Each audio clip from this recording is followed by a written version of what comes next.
Hello. ஆக்சுவலாக இன்றைக்கி என்ன வீடியோ பார்த்தீங்க அப்படின்னா, நேற்று நம்மளோட finance minister Nirmala Sitharaman ma'am budget தாக்கல் பண்ணியிருக்காங்க. ஸோ அதில் என்னென்னலாம் சொல்லியிருக்காங்க அண்ட் போன இயரை விட இந்த இயர் என்னென்ன பெட்டராக இன்க்ளூட் பண்ணியிருக்காங்க.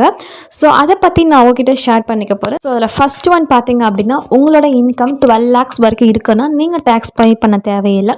தென் செகண்ட் ஒன்று பார்த்தீங்கன்னா, உங்களோட இன்கம் 4 lakhs வரைக்கும் இருக்குன்னாலுமே நீங்கள் டேக்ஸ் பண்ண தேவை கிடையாது.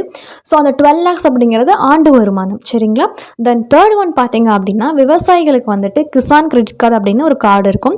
ஸோ இது 3 lakhலேருந்து அப் டு 5 lakhs வரைக்குமே இன்க்ரீஸ் பண்ணியிருக்காங்க. தென் ஃபிஃப்த் ஒன் பார்த்தீங்க அப்படின்னா, பருப்பு உற்பத்தியை அதிகரிக்கிறதுக்காக அதுக்கான 6 திட்டங்கள் செயல்படுத்தப்படும் அப்படின்னு சொல்லியிருக்காங்க. தென் இன்னொன்று என்னன்னு பார்த்தீங்க அப்படின்னா, விவசாயம், இன்னொன்று பார்த்தீங்கன்னா இந்த மாதிரி டிபார்ட்மெண்ட்லலாம் பார்த்தீங்கன்னா ஆர்டிஃபிஷியல் இன்டெலிஜென்ட் இன்க்ளூட் பண்ணும் அப்படிங்கிறதுக்காக 500 கோடி பட்ஜெட் ஒதுக்கியிருக்காங்க. நெக்ஸ்ட் ஒன் என்ன பார்த்தீங்க அப்படின்னா, மாவட்டம் தோறும் புற்றுநோய் சிறப்பு சிகிச்சை மையம் அமைக்கப்படும் அப்படின்னு சொல்லியிருக்காங்க.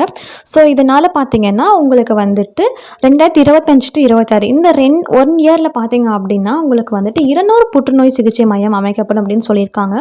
தென் இன்னொன்று என்ன பார்த்தீங்க அப்படின்னா, உங்களுக்கு இந்த ஜொமேட்டோ, ஸ்விக்கி இதிலெல்லாம் ஒர்க் பண்ணுவாங்க இல்லைங்களா?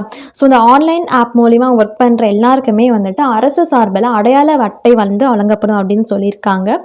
இன்னொன்று என்ன பார்த்தீங்கன்னா, 52 சுற்றுலா மையங்கள், 52 சுற்றுலா மையங்கள் பார்த்தீங்கன்னா மாநில அரசோட உதவியோட மேம்படுத்தப்படும் அந்த மாதிரி சொல்லியிருக்கு. ஸோ நெக்ஸ்ட் ஒன் என்ன பார்த்தீங்க அப்படின்னா, தாமரை விதைகள் உற்பத்தி அதிகரிக்கிறதுக்காக மக்கானா வாரியம் அப்படின்னு சொல்லிட்டு ஒரு வாரியம் அமைக்கப்படும் அந்த மாதிரி சொல்லியிருக்காங்க. அண்ட் இன்னொன்று என்ன பார்த்தீங்க அப்படின்னா, இந்த ஸ்டார்ட் அப் பிஸ்னஸ் பண்ணுவாங்க இல்லைங்களா? ஸோ அவங்களுக்கான கடன் 20 கோடியாக அதிகரிச்சிருக்காங்க. அதோட கடனோட உச்சவரம் 20 கோடியாக உயர்த்தப்பட்டு இருக்கு. அண்ட் இன்னொன்று பார்த்தீங்கன்னா, இந்த மருத்துவ படிப்புக்கான மெடிக்கல் காலேஜுக்கான இடங்கள் பார்த்தீங்கன்னா இன்னும் 10,000 இடங்கள் எக்ஸ்ட்ராவாக உயர்த்தப்படும் அந்த மாதிரியும் சொல்லியிருக்காங்க.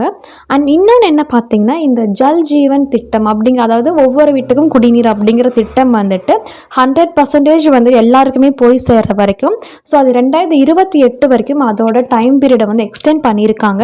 ஸோ இந்த மாதிரி ஜவுளித்துறை மேம்பாட்டுக்கு அதுக்கப்புறமேட்டு சிலிண்டர் விலை, ஸோ இந்த மாதிரி நிறைய கொண்டு வந்திருக்காங்க. ஸோ அதோட உங்களோட பாயிண்ட் ஆஃப் வியூ நீங்கள் என்ன நினைக்கிறீங்க அப்படிங்கிறதையும் எனக்கு ஷேர் பண்ணுங்கள். தேங்க்யூ.